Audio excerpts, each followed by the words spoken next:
Good. Well, thank you for coming and to listen to this topic.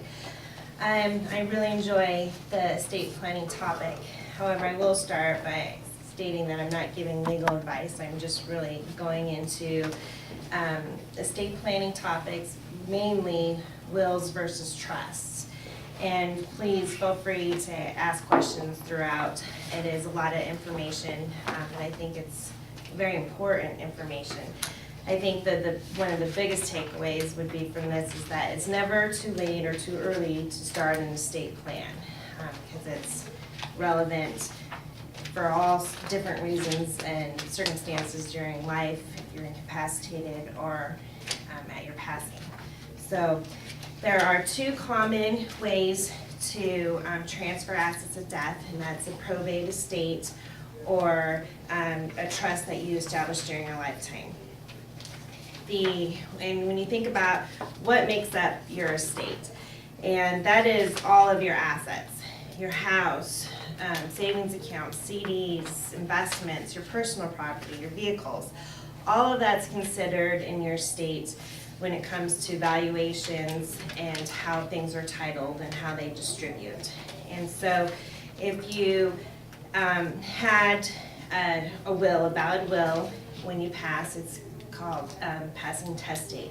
And in the state of Wyoming, if your assets, all your combined assets, so once you value all the property that's in your name, and the assets are of a total value of over $200,000 in the state of Wyoming, it becomes a probate estate. And so It has to be a probate estate then, Mhm. if it's over 200,000. If it's over 200,000, it is a probate estate. Answers my question then. Okay. Who sets that value? It's state statutes that state that it's the 200,000, but the valuations, so part of the state process is that you have to get appraisals on your house, your vehicles, your personal property. All that has to be appraised by a certified appraiser. You'd have your date of death values as far as your market values of your investments, your savings accounts, your checking accounts, any type of investment. That's all considered and part of that valuation. So when you total all of those values, that what it was at the date of death, if it's over 200,000, then it goes through probate. Regardless of whether you have a trust set up for it. If you only have a will, it's probate. If you have a trust, it doesn't go through probate. So you have a trust that's more than 200,000, it still does not go through probate. Trusts are private. Okay, thank you. So the probate process is that then your will is filed with the court, and in your will you've named executor, personal representative, and then they go through and get appointed in their letters from the court to administer your estate. In the state of Wyoming, your executor has to be a resident in Wyoming. If they're not, you've named somebody that does not live here, they have to appoint somebody to work with them that does reside in Wyoming, because nobody outside of here can administer the estate. And so once they get their letters, then they have 120 days to file a valid inventory with the court. So the first one is a preliminary. You don't have all of the appraisals, but it's trying to get an evaluation of what, if we're getting close to 200,000 or if we're over, then we need to open the probate. So once that is open, the personal rep does have 120 days to file it with all the appraisals, the certified appraisals. And the creditors have 90 days. So there is a publication in the paper saying that this probate has been opened. Creditors have 90 days to file a claim against the estate. And so that's all in public record. And so it starts to become a lengthy process. Anytime that you petition the court, you have to get court approval to sell any real property, your personal property, plus that has to be publicized in the paper as part of the state statutes process. So the probate process does become very lengthy. In all my years, I've been at Hilltop Trust Department for 11 years. I've never had an estate close less than a year. it's usually a year or more before a state settles. Just because of all of the publications, the time requirements, and really a lot of it depends on the property in the estate. But mostly there are real property or personal property that take time to settle. So it's a very lengthy process, and it can become a costly process, and it's public. So anybody that wanted to know anything about your estate can find out through the court, and so it's open to the public. May I ask if, does that take an attorney for sure, or is it something an individual can do, is to start the probate? You have to have an attorney, because they have to do all the filings, the petitions to the court. So it would take somebody that's licensed to practice. If you didn't do any estate planning and you passed away without a will, it's an intestate, and it's still the same process if your assets are over $200,000. The only thing that's different is that the state statutes dictate how your estate distributes, or who receives your assets at your passing. And so I did put in the handout here that this is from state statute. So if you pass away and you have a spouse and children, half of your estate goes to your spouse, half of your estate goes to your children. If you pass away with no children and a spouse, the spouse receives 100% of your estate. If you pass away with no spouse and children, the children and then their descendants receive the assets. And then it just keeps going down the lineal chain of who is to receive your assets. But you don't have any say in it because you didn't have a document to state who receives it, so it does go by those statutes. You mentioned a personal representative. Is that synonymous with an executor? It is. It is, okay. And in my world, I'm sorry, that's the very common word is personal representative, but Sure. executor is, Okay. very common use. And I did put in here a sample timeline, just so you can see how long it takes for publications, and how the timeline as far as when things have to be filed. And so it does become lengthy, but I thought it's sometimes helpful to see how many days before you can take an action. So even if you had a really simple estate that was just a checking account or savings account that was over $200,000, so there was no real property, not a lot of complicated administration, you still wouldn't be able to distribute the estate less than 120 days because you have to go through the probate process and the filing requirements. And then when I say that it can become costly, in the fees that go to your executor, personal representative, and the attorney are dictated by state statutes as well. And it comes out to be close to about 2% of your estate value that goes to your personal representative who administers it, and 2% goes to the attorney. That doesn't include the appraisal costs, the court filing costs, accountant costs, any of the administration costs. That's just the fee that you pay to whoever's administering the estate. So it can become costly, and I did just run a scenario. If your estate was valued at $500,000, your attorney would receive $10,350, and so would the personal representative. So those are can be costly to administer the estate, but it is worth it too to have somebody that knows how to administer it and settle it for you. If your assets are under $200,000, you have a simplified probate process, and it doesn't take, it's not as long. It's usually, depending on the assets, through a small estate affidavit of distribution, and that also is filed with the court. It's still public, but it just is not the lengthy process as if you had a probate opened. And those usually, you still have the creditor claim for 90 days that you have to submit, so that would be still 90 days before you could distribute on a simplified probate.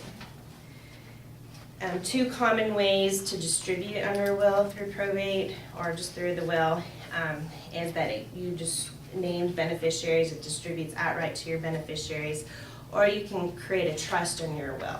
and that's considered a testamentary trust, where you have your trust details that's created under the will, and it still has to go through probate to get to that trust if it's over 200,000, and it's a public record, but the will detail if you had created the trust under your will.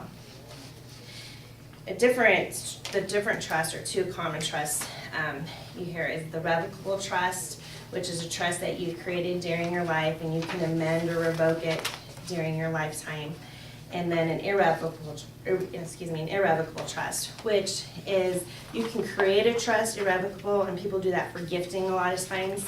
Otherwise, it does become irrevocable if you become you're incapacitated or at your passing, is when your revocable trust becomes irrevocable. And being irrevocable, there's no more changes that can be made to the trust. So that is the trust that will stand. And what a trust is, it's just really a detailed setup and instructions. There's 3 roles. There's the grantor, the person that established the trust, funded the trust, the trustee, the individual or corporation that administers the trust, and then the beneficiary who receives the benefits from the trust. And typically in a revocable trust, it's the grantor acts as the trustee and the beneficiary during their lifetime. So it's just one individual that plays all 3 roles. What usually happens that changes those roles is if the grantor became incapacitated, and then there's a successor trustee that steps in place, and then there's instructions on how they're supposed to administer the trust, and then also they step in at the passing of the grantor or the trustee. And so a trust provides for 3 circumstances in life too. During your life, if you have a revocable trust, you have complete access to it, just as if it was your individual and everything was in your individual name. You have the control, you can put into it, you can take out of it, you can spend it, it's yours. If you became incapacitated, then there's also provisions in the trust that has your successor trustee be able to take care of your finances for you, take care of everything as you've detailed that in your trust document. And then at your demise, it's just a really as specific or detailed instructions that you want based on your circumstances. And there's many different reasons why people create trusts. There's a blended family, and you wanted your children from your first marriage to be the ultimate beneficiary of your assets, but you wanted your second spouse to be provided for during their lifetime. You can set that up so that your spouse gets all the benefits of the trust during their lifetime, but then it goes back to your children at that spouse's demise. And there's if you had minor children, grandchildren that you wanted assets to go to, but if you did an outright distribution in the will, then they would be minors, and a conservator would have to be appointed to administer those assets for them until they became age of majority. In a trust, you can actually detail certain ages that you want them to receive assets, or reasons that you want a distribution made. If you want it for health reasons, education, support, and then later in life they get it outright and they have full control over it. Or if there was spendthrift children that you just didn't want them to receive everything at once, and you wanted to set it up for increments at certain times in life that you get distributions, or you get the income for life and then it goes on to grandchildren or a charity or nonprofit, whoever you'd like to benefit from your assets. So you can get really detailed. The first step to doing a trust is getting it created, drafted by an attorney. And then the most important thing is that you title the assets in the name of the trust. Because if you have a trust document drafted but didn't do any title changing, the trust isn't funded. So if something happened and you passed and you didn't transfer assets to that trust, it's not effective. It's not effective. So if you have a trust and you have a house, you have to put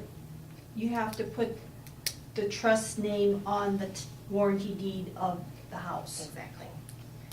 Because if it's not, if it's still, when you pass and it's still in your name, then, and it's worth more than 200,000, it has to go through probate Yeah. So, to even get to your trust. But if you title it in your trust, then it's funded in the trust and it's set by the trust document. so anything, any asset that you want to have in the trust, the title to that asset needs to be John Doe Revocable Trust. Right. Dated, blah, blah, blah.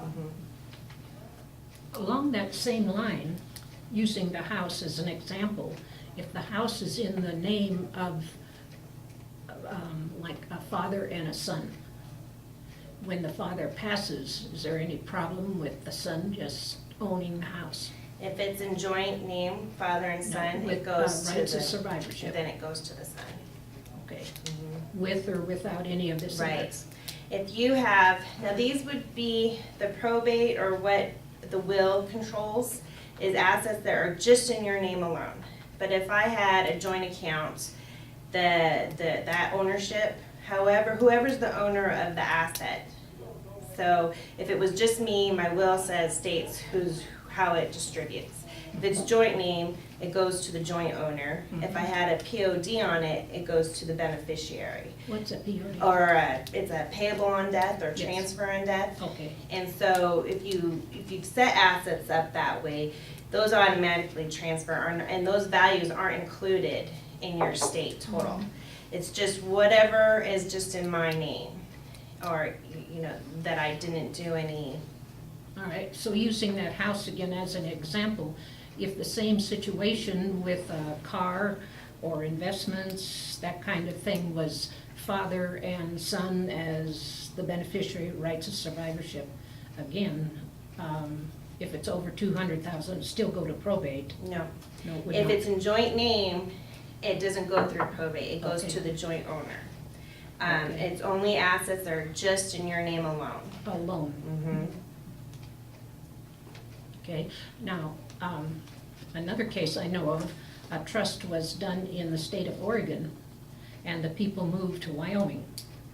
And they went to an attorney just to get it changed from Oregon to Wyoming, and it was refused. The attorney said you had to start all over again in Wyoming. Is that true? It depends. Oh. It depends on what the document, how it's drafted. If it's something that cannot be administered in Wyoming, they might have to start over and have one that's drafted with someone understanding Wyoming law. But you can change the situs of documents. So you can change it from one state to another. It's gonna depend on what that document says. And if it's irrevocable, it does have to go through a court process, so that might have been the case too. It just depends Yes, on it it. was. So that's, so if that is, then it's a different Well, these circumstance. people were so unhappy because they had just paid $1,200 in Oregon to get a trust, and then moved here because of family. And then that was out the window, so they were most unhappy. Yeah, it all depends on how it was drafted or the Well, purpose. it was detailed and, okay, thank you. So there are different reasons why people do set up the trusts. And a lot of it, trusts are private, so they're not public. It doesn't ever get recorded with the courts. So it's a real private process. Say that again. Trusts do not get recorded in the courts? No. And they're private. Now, if it was a trust created under the will, it would be, because the will is public, and it was created through the will. But if you set up a trust, a revocable trust during your lifetime, it's a private, and it doesn't need to be recorded at all. The only time that it would end up being in the court, if there was some kind of a dispute and it was brought into the court system. But otherwise, it's just a really a private matter. And since that's the case, it tends to be a shorter administration process if it's just distributing out to individuals, because you don't have to go through all the public filings and through that whole probate process. And And so I did mention that trusts do provide for if you become incapacitated, but if you didn't have a trust, and part of estate planning is, you know, making sure that you're taken care of during your lifetime, and then how you want things to distribute in the end. But if you didn't have a trust and you didn't have a durable power of attorney drafted, then a conservator is appointed, and this is a court and public process. Then the conservator that's appointed to administer your assets and take care of your finances has to report to the court annually. The publications are public record. They do the inventory. So that's what would happen if you became incapacitated and you didn't have any estate plans in place. It's all appointed then through the court system. If you have a trust, the trust provides for it. If you don't have a trust, a durable power of attorney, and whoever you name in your power of attorney is able to act for you just as you would have with your finances. The other thing that I would mention too that is not in the handout is a healthcare power of attorney. And those are important and advanced directives, because if something, you know, if you weren't able to make your healthcare decisions, you'd want to have somebody appointed and somebody that knew what you wanted. If you were in that position that you were named and didn't know what the individual wanted, it would be a hard decision, I think, to make for that individual plus the family. So I think that having some instructions there is really helpful, and then it allows for somebody to make those healthcare decisions for you. I think the hospitals are speaking of that more than they used to. And they do have advanced directives forms. Yes. And where you can detail, and Yes. and even if you can go online and print those as well, but those are even nice to just have some kind of directive. And then you can keep it on file at the hospital, or your healthcare providers could have a copy of it in that way. And then whoever you've appointed too, you'd want them to be aware that, and of what your request would be. I think that's a really important part of estate planning as well, is how is all that going to be handled for you. And so if you already have a trust in place, and you just want to review how your assets are titled, and plus you want to periodically review not just your trust but your estate plan, because during life circumstances change so much that the plan you set up 10 years ago might not be relevant today to what you need. And so it's really important to review those periodically, make sure they're up to date and will be relevant for your situation. If you have a trust and you look at it and want to make some changes, how do you do that? You can either go back to your drafting attorney and have them amend the trust. If the drafting attorney is not here or you no longer use them, then you would just want to find an estate planning attorney that is able to make an amendment. So you don't have to revoke the whole document unless you need to start over. You can just have an amendment made to the trust. And so some takeaways from this would be that the estate planning is just not for the wealthy. It's really based on the individual, the needs, the circumstances.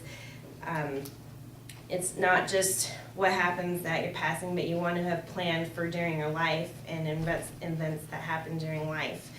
And it's nice to just set up your own estate plan, because then you've made it yours. You've tailored it to your specific needs, and it doesn't become what the state statutes dictate. And so you've been able to create your plan based on your needs and your goals. And so I think those were the biggest takeaways. It's really important to do estate planning. I can't stress that enough. Is there any questions or anything that you might not have? 1,000 questions. Oh, yeah, 1,000 questions, I yeah. don't even know that I could begin to ask them correctly. Suppose most of my assets are in Boston, And if I die as a resident of Wyoming, and I just as soon have the people that are managing my value in Boston to continue to do that after I'm gone, can I set up, I mean, I have to have a Wyoming attorney to process my estate, but I really want him to just take orders from the people in Boston. I don't think I can do that, can I? Is the property assets you have It's real all stock, property? it's all, no, it's all investments, all Okay. investments. And it's going to really, your attorney here, now, there's a couple questions, because this could change how it is. It would be specific of what your estate plan is. If it's just a will and it's gonna distribute it outright, they would just liquidate it, and they wouldn't be getting instructions from the investment managers.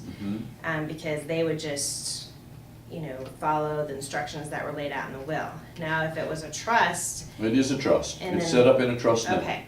And then, so it would be a completely different scenario. And if it stays in trust, and your trust says that you can have outside investment managers, the trustee, whoever the trustee is named, would be able to use them as the investment managers, just like you had, as long as it says in the trust that they can use outside investment managers. Who's the they? The Who said they could use the outside? trustee, whoever you've named as your trustee. Because it's not gonna be an attorney, it's gonna be your trustee, who you've named in your document. I've got to sleep on all that, it's too much to understand. Okay, Because the trust is going to be administered differently than the estate. And the reason you would have an attorney in a trust situation is if there were any contesting or any disputes with the trust. Otherwise, it would just be your trustee. You wouldn't have an attorney involved unless there needed to be an attorney involved. well, I had to have an attorney if it was over $200,000. Only if you had a will. If it was just a will, but you have a trust, so it doesn't matter how much you have or what you have. There you go, what's the difference between a will and a trust? Will The, is a direction of what to do with it, so isn't a trust, isn't it? your trust, they're two separate documents. So your will is just gonna provide for what happens at your passing, Yep, and that's all it's gonna provide for. burn me, cook In me, the- whatever, the- okay? The trust is a detailed set of instructions for during your life, what happens, you get the principal and income for life. If you become incapacitated, what happens, and then what happens when you pass. So that is in place during your lifetime, and a will doesn't come into place until you've passed. And so what drives those is how your assets are titled. So what's gonna go under your will would be anything you didn't title in your trust that was just in your name. But if you've titled those investment accounts in the name of your trust, I have, your trust is what's driving those investments. trust drives all that. Mhm. So the trust never come out here to Wyoming, then No. it'll all stay back there. Good. Does that have, because he's a Wyoming resident and the trust, where is your trust set up at? Here, It's a Wyoming trust. it is, Mhm. And is your but the trust, assets are all back in New and that's England. fine, because it's just investments, so it's just gonna be the investment manager. Yeah.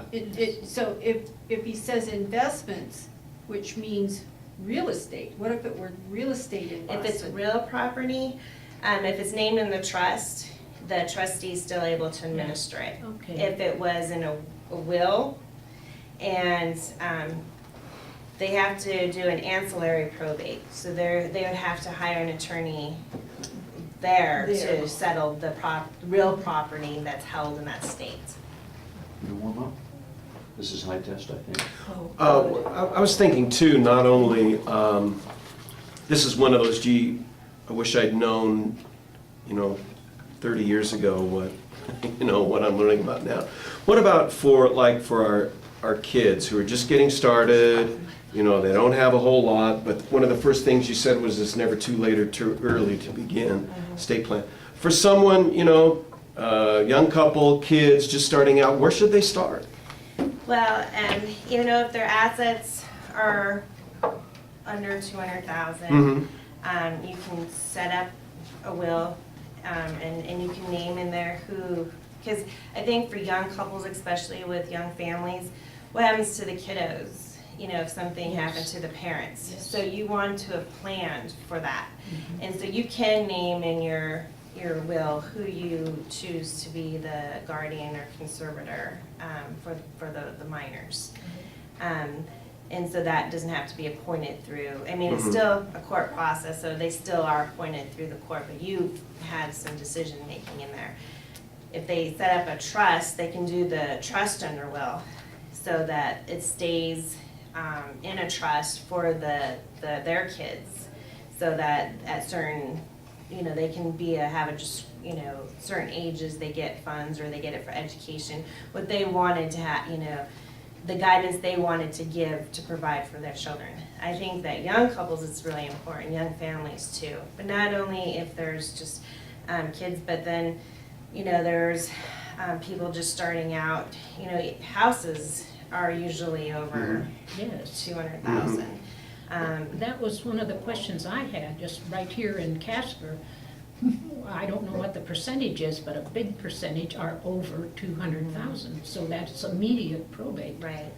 So it's not the equity you have in it, it's the value of it? There's two. If your house is paid for, it's the value. If you have a mortgage on it, it's going to be the net. So it'll be whatever is in less your debts.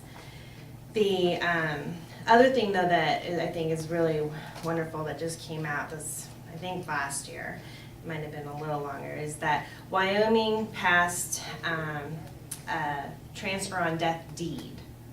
So you can now have your house be as a transfer on death. So you can just have that passed to whoever you name on your deed. Is that transfer on death recorded at your passing, Mm-hmm. not before? Right. And it's on real estate only? I'm gonna take that back. I'm sorry, it is recorded before your passing. If it's not recording, then it's not gonna be valid. Recorded now, Right, and not when you die. right. And then, so if you change it, you have to record it, you know, so that does continue. What are the usual and customary fees to set up a will or a trust or something like that to go through an attorney? It depends on the complexity and the attorney. Yeah. So it's always good to kind of shop around and get an idea. Usually some have flat rates for an estate plan, some are hourly, so those are things that you just want to check out Well, before. I can speak from experience. I know this couple that were in Oregon paid $1,200, which they thought was enormous. And here locally, I inquired, and $2,500 was the going. Yep, I paid 2,000 here. Yes. Oh, my word, okay. It depends. It depends on who you use. Well, and it wasn't complex at all. So, it varies. Can you set up things like using LegalZoom or something like that, and are those legal in Wyoming? They are legal. The only thing that I caution people is that those aren't set specific to our laws, and so some of the language might not make it invalid here. And so I don't recommend that, just because it could. Is it kind of penny wise and pound foolish, maybe? Mm, Okay. You know, spending $2,000 to set up your estate will save how much in the end? Well, Yeah. Cost versus benefit. Well, the benefit, I think, is that you can't put a price on it. Because you're tailoring that to your needs. Otherwise, you're leaving it to whatever statutes say. You have Governor no, Meade. you know, Yes. Governor Meade's gonna make the decisions. If you don't have it, I mean, the state is gonna make the Yes. decision Yeah. instead of, And if I wanted specific things, you know, and I had, you know, there was just things that I would have wanted to happen had I still been alive or, what I wanted to happen later. I don't want to leave that up to somebody else to decide for me. But back to that transfer of deed transfer on death deed, is that real estate only? Mhm. It is. It's not your car, your boat, or No. anything like that, okay. Those would be joint assets if you wanted to. I'm gonna sell my ring tomorrow.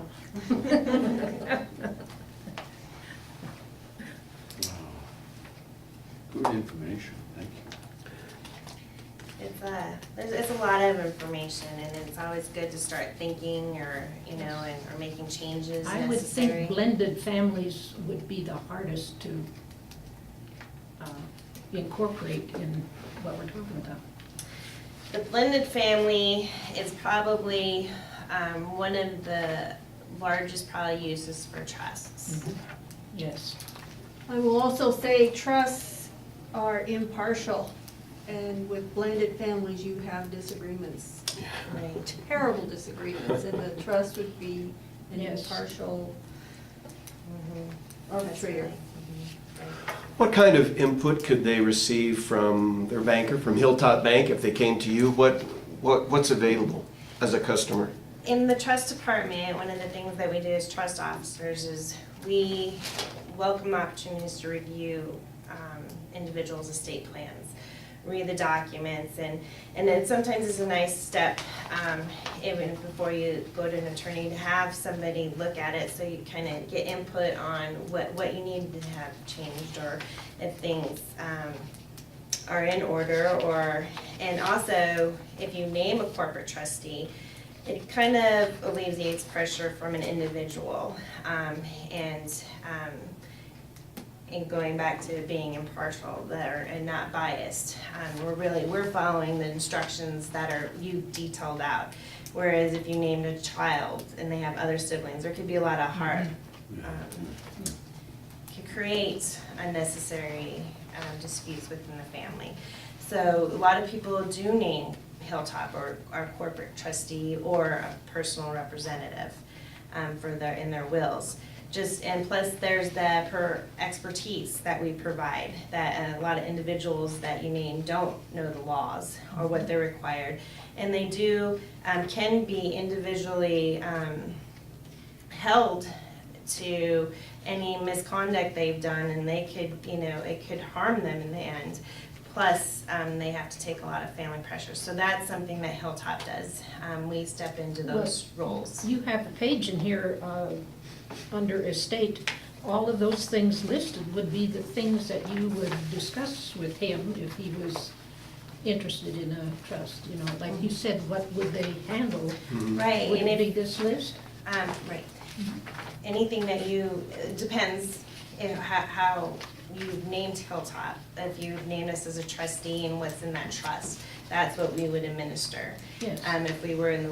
If it was a will, anything in your name, but we help through the whole process. We help the families through the whole process, especially understanding the laws and the requirements for administering estates.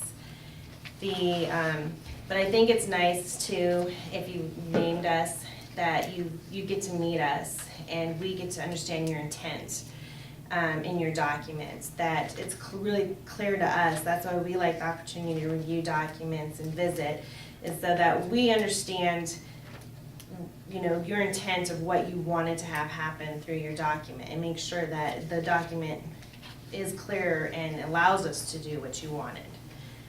So if there was a reason to make an amendment, that it would be the time, or just at the beginning of the process. What do you want to make sure is in your document so that your trustee can administer it the way you want it? As, when you go see your financial institution or Hilltop, are generally speaking, is that input provided free? Is that as a customer? You receive that as a customer? Just even if you're new and it's your first time too, and I'm speaking for Hilltop, I'm not speaking for, I don't know if there's fees associated to other institutions or not, but Hilltop, that's a free service that we provide, and not only to our existing clients, but for anybody actually that calls and comes in and wants to visit with us.